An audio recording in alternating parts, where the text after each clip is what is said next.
Chapter 1, the 50% tax increase on IRA distributions.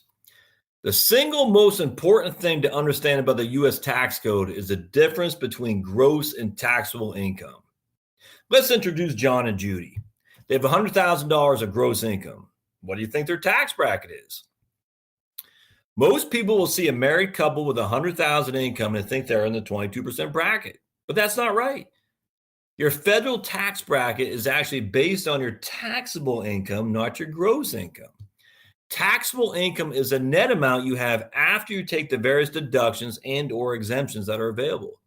So let's assume John and Judy do not itemize their taxes. The only deduction they have is a standard deduction.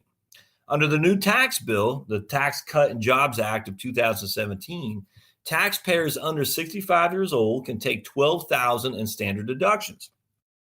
Taxpayers 65 and older have standard deduction of $13,300.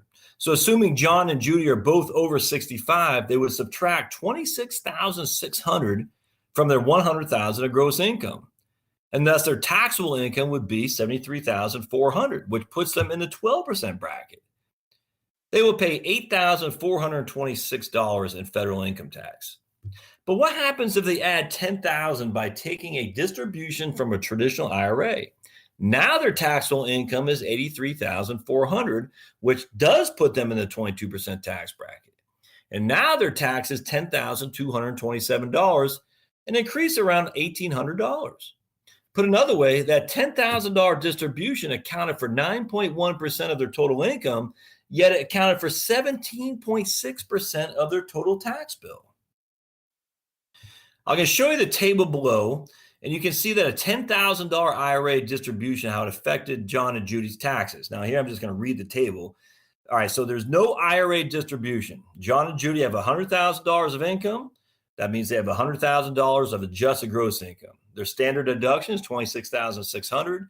Their taxable income then is $73,400, and their tax due is $8,400, give or take. Now you add the $100,000. You had $10,000 IRA distribution to the $100,000 of gross income. Now their AGI, their adjusted gross income, is $110K.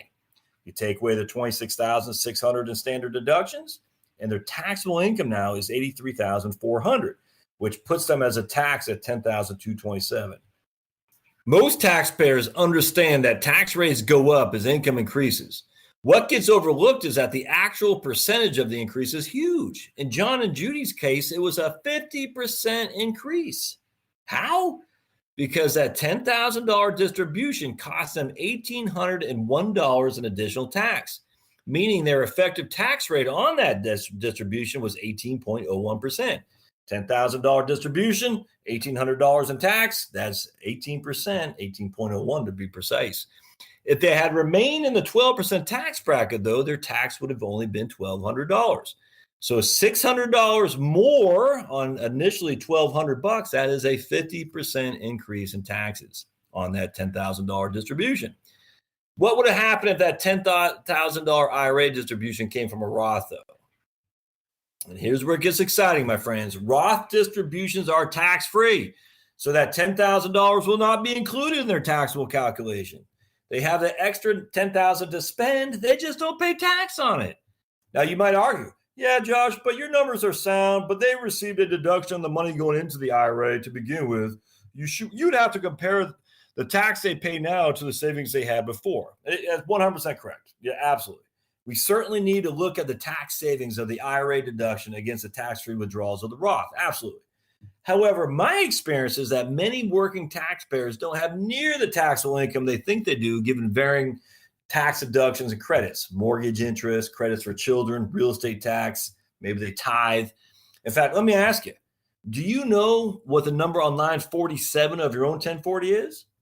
Well, that's your total tax. How much of that tax was reduced by your itemized deductions? Be interesting to find out.